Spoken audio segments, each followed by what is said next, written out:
पुढील कार्यक्रम प्रसारित करणारे आहेत जॉयसमेर मिनिस्ट्रीचे मित्र आणि भागीदार. तुम्हाला वाटत असतं की तुम्ही फारसे चांगले नाही आणि तुम्ही इकडे वाचता की तुम्ही परमेश्वरासोबत योग्य बनवण्यात आले आहात, की तुमच्यात केवळ अयोग्यताच नाही तर देवाने तुम्हाला योग्यता दिलेली आहे. बहुधा तुम्हाला हजारदा वाचन करावं लागेल, पण कालांतराने तुमच्या मनाचं नवीकरण वचन करेलच आणि तुम्ही वेगळा विचार करायला लागाल. आणि मग मीच तयार असेल जिकडे येऊन तुम्ही खाल.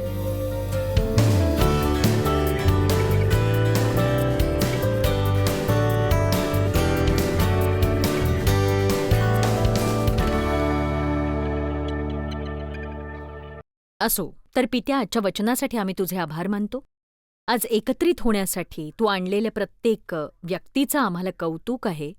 मी प्रार्थना करते की देवाच्या वचनाने त्यांच्या जीवनावर प्रभाव पडावा आणि मी ते बोलेन जे मी बोलावं असं तुला वाटतं, आणि ते ऐकताना लक्ष देतील आणि त्यांच्या प्रत्येकाच्या जीवनात विशेष करून असणारी गोष्ट ते ग्रहण करतील येशूच्या नावाने. आमेन. स्तोत्रसंहिता 23. परमेश्वर माझा मेंढपाळ आहे. भरवण्यासाठी वाट दाखवायला आणि रक्षण करायला मला काहीही उणे पडणार नाही. तो माझा मेंढपाळ आहे. केवळ केवळ मेंढपाळ नाही, आपण ते व्यक्तिगत करायला हवं. मला काही उणं पडणार नाही याचा अर्थ असा नाही आपल्याला कशाची गरज भासणार नाही. याचा अर्थ असा, आपण ज्या गोष्टी करू इच्छितो त्याची वाट पाहता नाही, आपण आहोत तिथे संतुष्ट राहू. तो मला हिरव्यागार कुरणात बसवतो आणि तो मला शांत पाण्याजवळ नेतो. तो माझा जीव ताजातवाना करतो. तो मला नीती मार्गाने चालवतो. सचोटी व त्याच्यासोबत योग्यतेत उभे राहा. आणि मी कमवलं म्हणून नव्हे तर त्याच्या नामास्तव. मृत्यूछायेच्या दरीतूनही मी जात असलो तरी मी अरिष्टास भिणार नाही, कारण तू माझ्यासोबत आहेस.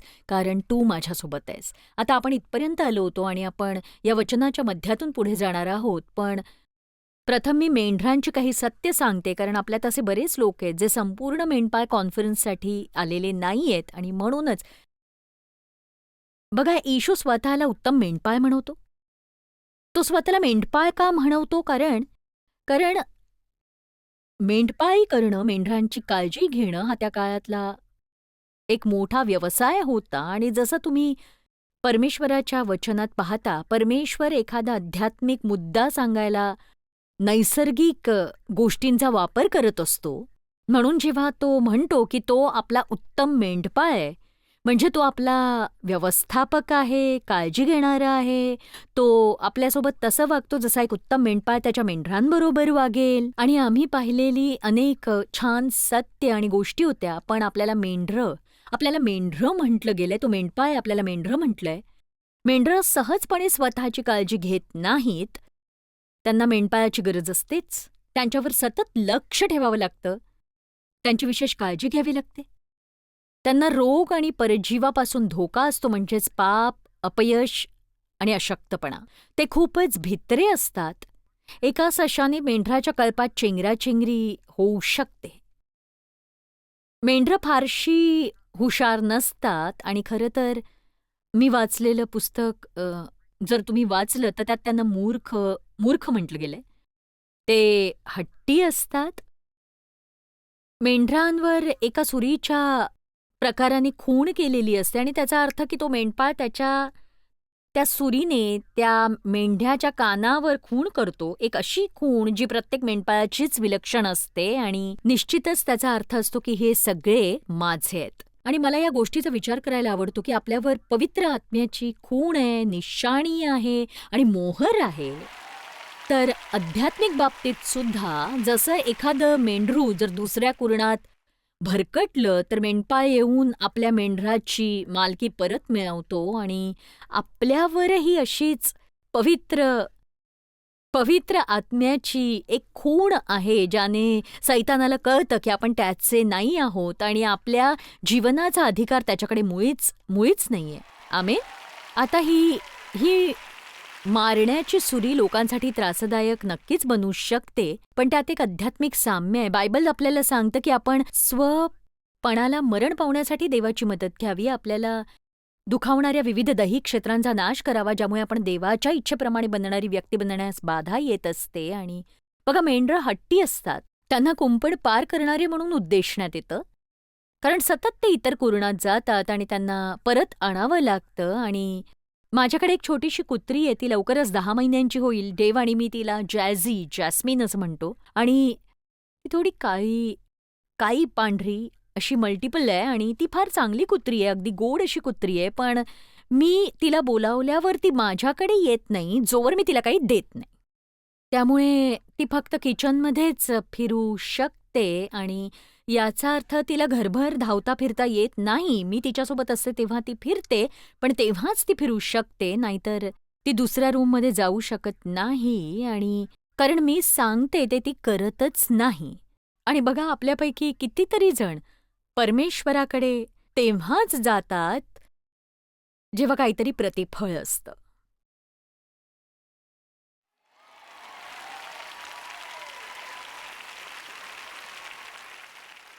आणि म्हणूनच आपल्याला किचनमध्येच राहायला सांगितलं जातं. आणि एक सांगू, छोटंसं एक क्षेत्र, एक संपूर्ण घर आहे जे आपल्यासाठी उपलब्ध असावं असं देवाला वाटतं, पण आपण ते मिळवत नाही, कारण आपण त्याने सांगितलेल्या गोष्टी ऐकत नाही. मी हे प्रत्येक सभेत सांगण्याचा प्रयत्न करते, जे मी आता करतेय ते. कृपा करून एक समजून घ्या की प्रत्येक गोष्ट जी देव सांगतो ती करा किंवा करू नका, ते त्याच्यासाठी नाहीये, ते तुमच्यासाठी आहे.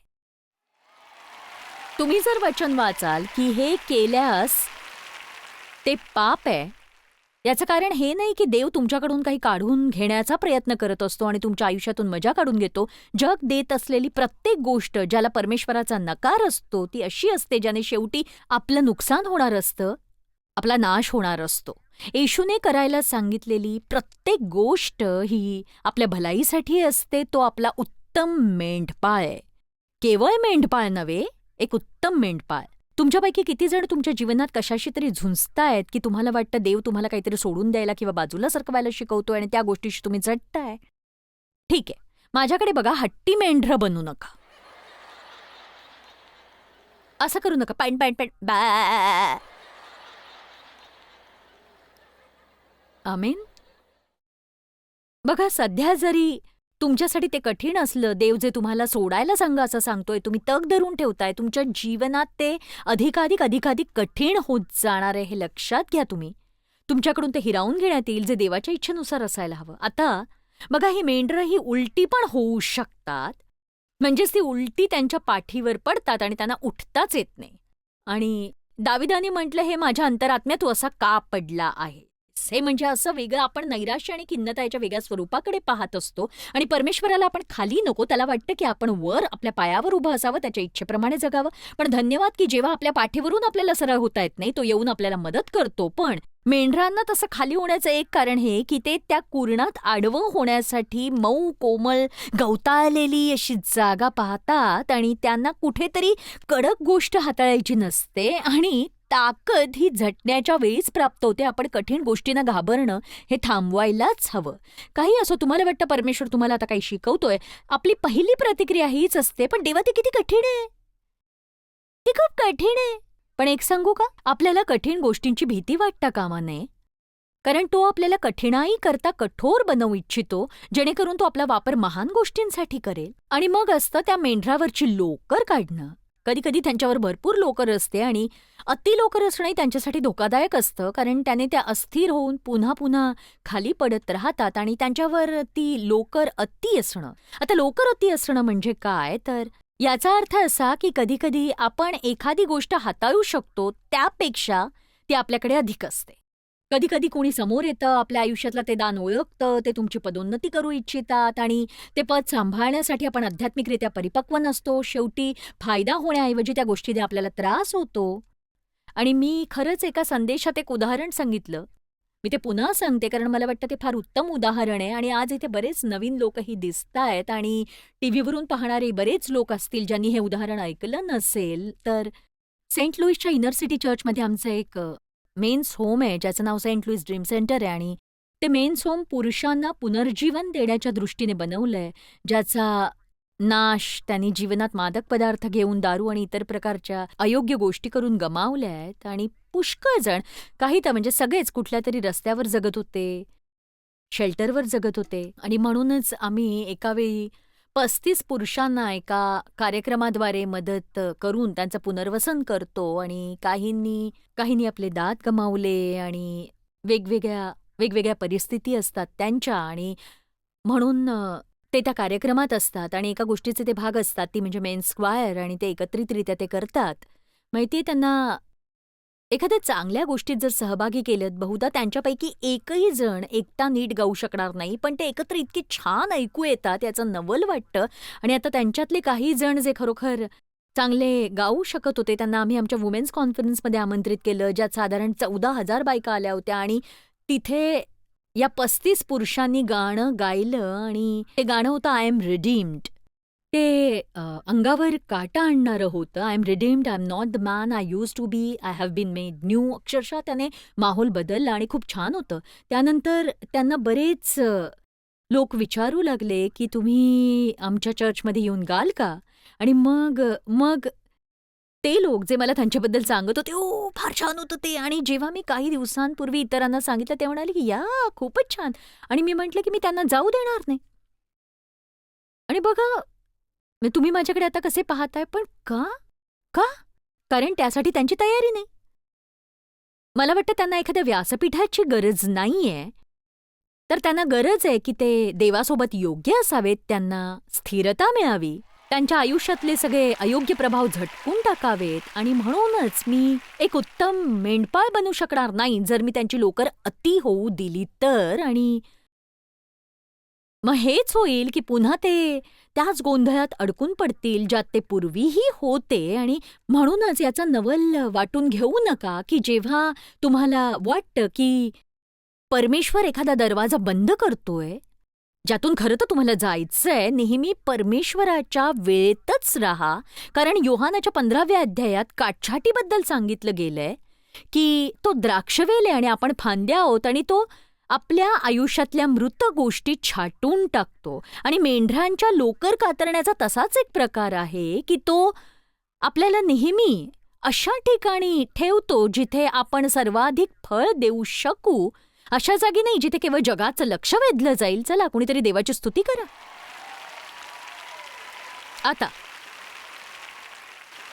आता आपण 23व्या स्तोत्राचा पुढचा भाग वाचू, मग आपण सुरुवात करूया. तुझी आकडी व तुझी काठी मला धीर देतात. आता मला नाही माहिती आकडी आणि काठी याबद्दल किती लोकांना रुची असेल, म्हणून आपण एका मिनिटात त्याबद्दल बोलूया. तू माझ्या शत्रूच्या देखत माझ्या पुढे ताट वाढतोस, तू माझ्या डोक्याला तेलाचा अभ्यंग करतोस. माझे पात्र काठोकाठ भरले आहे, खरोखर माझ्या आयुष्याचे सर्व दिवस मला कल्याण व दयाही लाभो आणि परमेश्वराच्या घरात मी चिरकाळ राहीन. आता आकडी आणि काठी हे असे दिसतात. आता बघा, ही काठी आहे एका लांब दांड्यासारखी, ज्याला मूठही आहे आणि मेंढपाळ ते फेकून मारण्याचा सराव करण्यात अनेक दिवस घालवायचा शत्रूंना दूर ठेवण्यासाठी. जर एखादा कोल्हा किंवा सिंह कुणी जवळ येत असेल आणि कधीकधी त्याचा वापर तो मेंढरांसाठीही करायचा, जर ते भरकटू लागले किंवा संकटात फसू लागले तर केवळ सुरक्षित ठेवण्याव्यतिरिक्त त्याने त्याचा वापर इतर कुठल्याही गोष्टीसाठी केला नाही. आणि पुष्कळदा जेव्हा आयुष्यात आपल्याला काहीतरी दुखावतं, आपल्याला समजत नाही की परमेश्वर आपल्याला त्या अस्वस्थ करणाऱ्या स्थितीतून बाहेर का काढत नाही. तुम्हाला एक गोष्ट सांगू, जरी एखादी तात्पुरती गोष्ट आपल्याला दुखावत असेल तर आपल्या अंतिमतः ते भलाईसाठीच असतं आणि त्यावेळी आपण परमेश्वरावर विश्वास ठेवावा. त्याच्या मनात सर्वोत्तमच आहे आणि ते शेवटी भलाईसाठीच असणार आहे, हे लक्षात घ्या. मी माझ्या नोट्समध्ये नेहमीच हे लिहून ठेवलंय की परमेश्वराचा नकारही चांगला आहे. नेहमीच देवाकडून होकार ऐकणं चांगलं नसतं, म्हणून ही आकडी असते.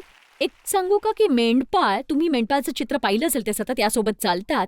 ते स्वतःसाठी घेऊन फिरत नाहीत. ती चालण्याची काठी नसते, तर स्वच्छंद चालणाऱ्या मेंढरांना मागे मागे ओढण्यासाठी ती वापरतात. आणि आज माझ्याकडे माझी मेंढरं आहेत.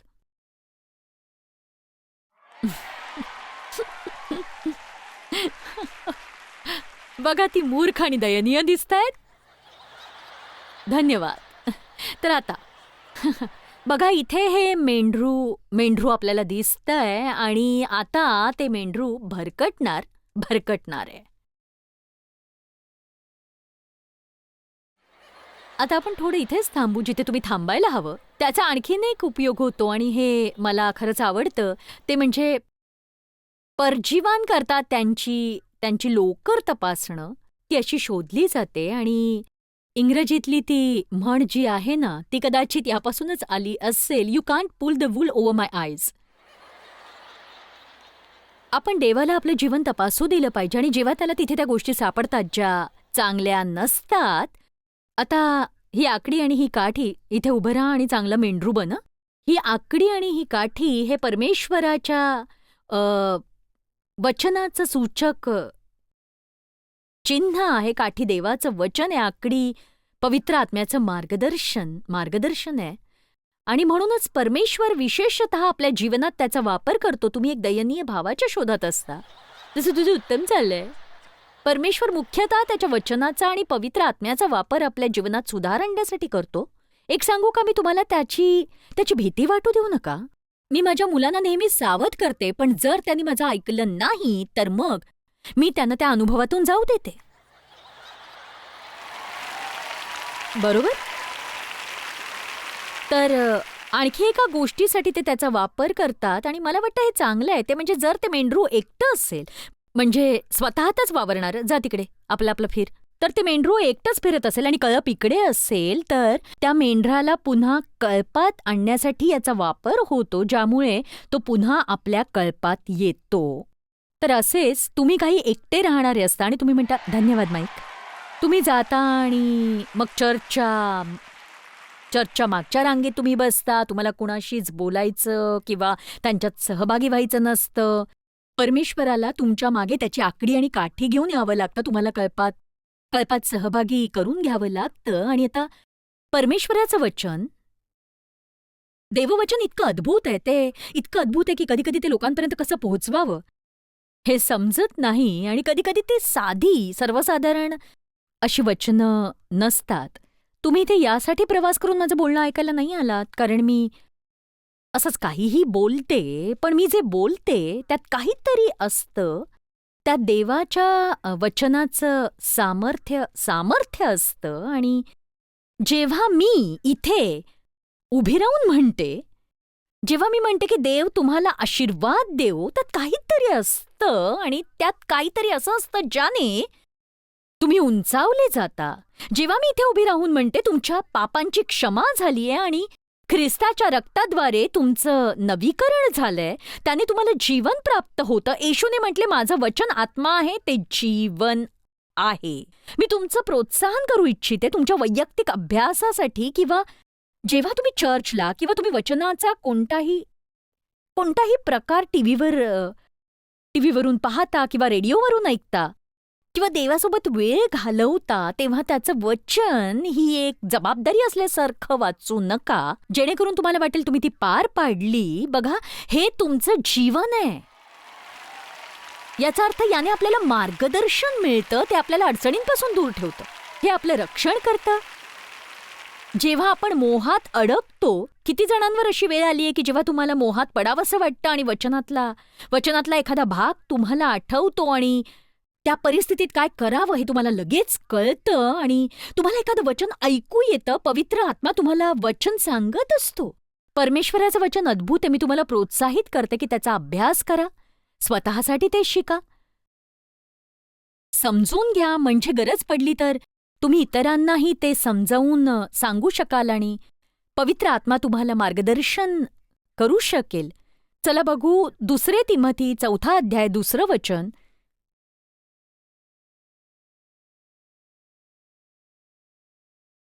एक सांगू, आजकाल एक गोष्ट काही समाजात फार चालली आहे, म्हणजे मला देवासमोर उभं राहून त्याने दिलेल्या वरदानांचा हिशोब द्यायचा आहे आणि जर मी कधीच कुणाला वचनाने सुधारलं नाही समजा, किंवा त्यांना ऐकायला न आवडणारी गोष्ट त्यांना सांगितली नाही, आणि पुष्कळदा मला वाटतं पुष्कळदा ही भीती असते की मी सत्य सांगितलं तर बहुधा मी लोकांना गमावेन, आणि त्याचं मूळ हे आहे की एक सांगू, माझं काम आहे देवाची सेवा करणं. म्हणजे मी तुम्हाला आवडावी अशी अपेक्षा मला आहे, पण मी तुमचं आयुष्य वाचवू पाहते, हो ना?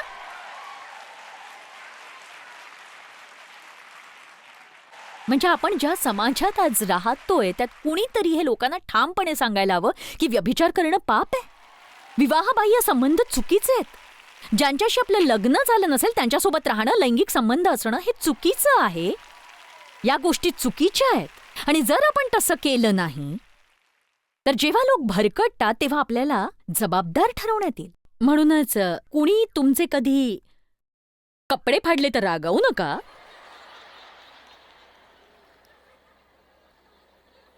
कारण काही प्रचारक जे काही सांगतात ते बहुधा तुमच्या जीवनातल्या पापासंबंधी असू शकेल. त्यांच्यावर चिडायची गरज नाही, कारण ते तुम्हाला सत्य सांगतायत आणि ते तुम्हाला ऐकायला आवडत नसतं.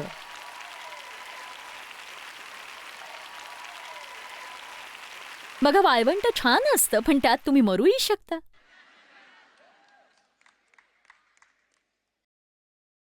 दुसरे तिमोथी अध्याय 4 वचन 2, वचनाची घोषणा करा, तातडीची जाणीव असू द्या, तयार राहा, हाती थांबून तयार राहा. संधी ही अनुकूल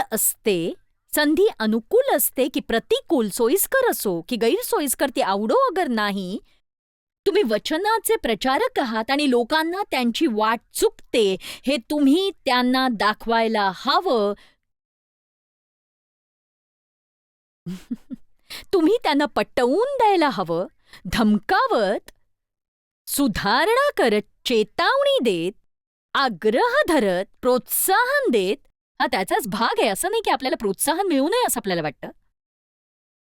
सर्व प्रकारच्या सहनशीलतेने व शिक्षणाने दोष दाखीव. म्हणजेच परमेश्वराच्या वचनाने तुम्हाला चांगलंच वाटेल असं नसतं. कधी कधी परमेश्वर वचनाचा असा भाग तुमच्यावर फेकेल ज्याचा संबंध तुमच्या जीवनाच्या एखाद्या बाबीसंबंधी असू शकेल, आणि त्यावेळी ते खरोखर चांगलं वाटणार नाही. पण त्या संदेशवाहकावर चिडू नका. केवळ हेच शिका की तो एक उत्तम मेंढपाळ आहे जो केवळ तुम्हाला पुढे येणाऱ्या अडचणीपासून दूर ठेवू पाहतोय. आता आपल्या जीवनात शिस्तीची गरज असते. बायबल म्हणतं की जर आपल्याला परमेश्वर शिस्त लावत नाही, दंड देत नाही, सुधारत नाही, तर तो आपल्यावर प्रेम करत नाही. आणि जसं मी म्हटलं, तो प्रथम आपल्या वचनाचा वापर करतो. माझा मुलगा मला एकदा म्हणाला की मला हे फार आवडतं. माझ्या सगळ्यात थोरल्या मुलाने म्हटलं की मला प्रामाणिकपणे हे मान्य करायला हवं की प्रत्येक वेळी मला बोलावल्यावर तो आमच्यासाठी काम करतो. प्रत्येक वेळी मला बोलावणं आल्यावर माझी तुझ्याकडून किंवा वडिलांकडून चूक सुधारण्यात आली. आता हे ऐका, कारण हा एक चांगला संदेश आहे. तो म्हणाला, जर प्रामाणिकपणे सांगायचं तर मी हे सांगू शकतो की ती गोष्ट 3-4दा आधीच पवित्र आत्म्याने मला सांगायचा प्रयत्न केला होता, पण मी ती ऐकत नव्हतो. तर बाब ही आहे की देवाला तुमची समस्या तुम्हा दोघांमध्ये ठेवायला आवडेल. तो तुम्हाला एकांतात सुधारू इच्छितो आणि तुम्हाला त्याला शिकवू देण्यास त्याला आवडतं की जेणेकरून इतर कुणालाही कळणार नाही तुम्ही कोण होतात. तुम्ही एक भरकटलेले मेंढरू होतात. पण तरी एक सांगू का तुम्हाला मी, तुम्ही जर हिरव्या कुरणात पडला नाहीत तर तो तुम्हाला हिरव्या कुरणात नेईल. आणि जर तुम्ही त्याचं वचन ग्रहण केलं नाही तर त्याचं तुमच्यावर इतकं प्रेम आहे की तो तुमची परिस्थिती गोंधळून टाकेल. पण प्रियानो, एक सांगते, जेव्हा परमेश्वर पायमध्ये अडवून म्हणतो की नाही याचा उपयोग होणार नाही, तर मग तुम्ही ते मान्य केलेलं बरं, याचा उपयोग होणार नाही, आणि पुढे जाऊन आपली दिशा बदला तुम्ही. आमेन. माझ्या कुत्रीबद्दल मला वाईट वाटत नाही की तिला किचनमधून बाहेर पडून घरभर पळत सुटायचंय, जोवर ती माझ्यासोबत कुठल्याही प्रतिफळाच्या अपेक्षेशिवाय यायला शिकत नाही तोवर ती बाहेर पडणार नाही.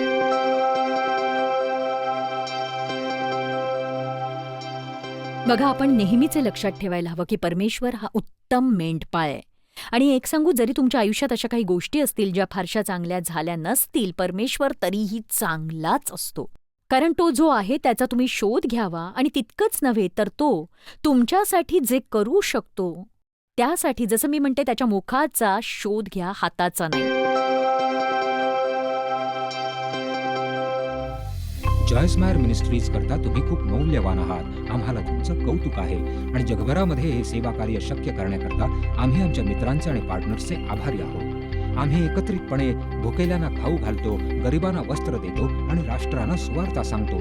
तुमच्या प्रार्थनेच्या विनंतीकरता आमच्याविषयी आणखी माहिती मिळवा.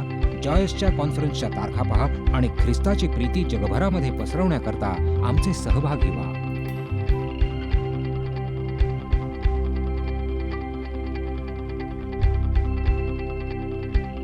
याचा सर्व खर्च जॉयसमेर मिनिस्ट्रीचे मित्र आणि भागीदार करत आहेत.